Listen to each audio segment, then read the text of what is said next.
Why is faith worthy of so much respect? Would somebody show me the calculations? Because I just don't get it. People keep saying to me, you should show a bit more respect. You don't have to call people mentally ill just because they disagree with you. Well, it's not because they disagree with me that I call them mentally ill. It's because of what they believe about reality and, more importantly, what they want to do with those beliefs. I mean, if that's all it was, just a belief, well then I'd have no problem giving religion all the respect it wants. In the same way that I respect a person's dress sense or the decor in their home, even if I found it tasteless, I would respect them enough not to say so. But religion is more than just a belief.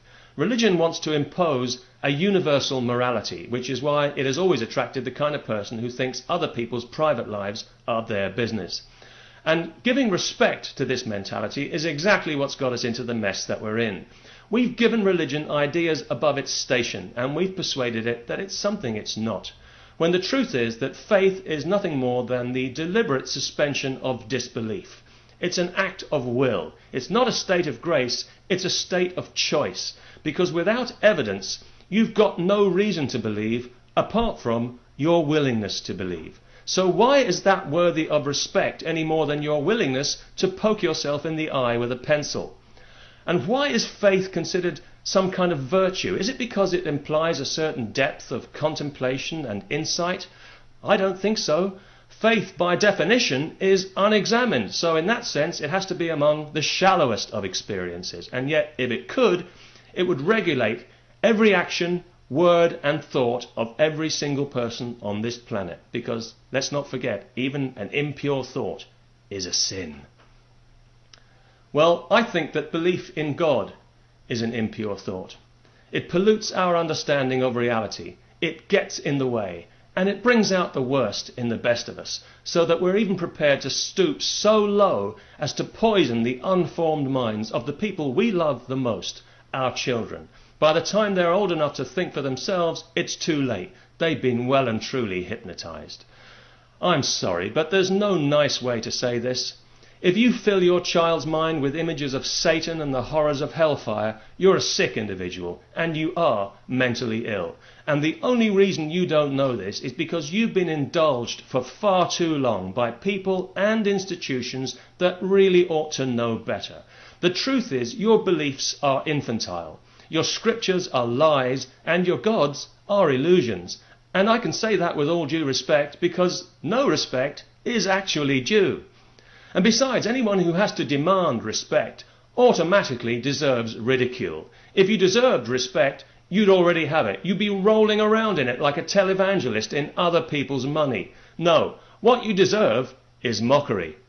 But I'm a reasonable person, and I want to make an effort, so I'll tell you what I'll do. I'll respect your beliefs for as long as I can keep a straight face while thinking about them, which should be about half a second. But beyond that, I'm afraid I can't promise anything.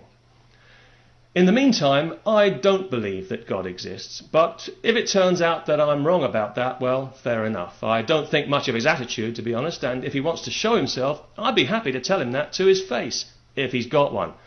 But if God exists, I want him to tell me himself. I don't want to hear it from anybody else. And in case you're wondering, that includes you. So please, don't quote any more scripture at me. I'm really up to here with scripture, and frankly, I don't give a damn what the Bible or the Quran have to say about anything. You might as well be telling me about your dreams, which is essentially what you are doing. I mean, I can understand why people are drawn to scripture and to religion, because it's so easy and convenient. It's all laid out for you. All the thinking you'll ever need has already been done. You don't have to lift a single brain cell. That's so convenient, it's almost modern.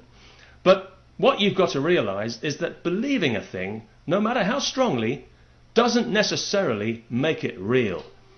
I mean, you could be hypnotized into believing that you're a chicken, but you can't reasonably expect other people to share that belief, at least until they see a few eggs.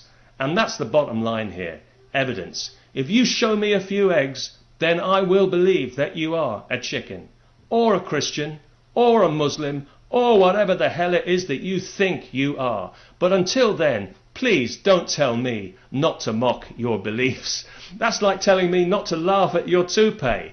It just makes the damn thing even more ridiculous. Peace to everyone, and may you get all the respect that you deserve.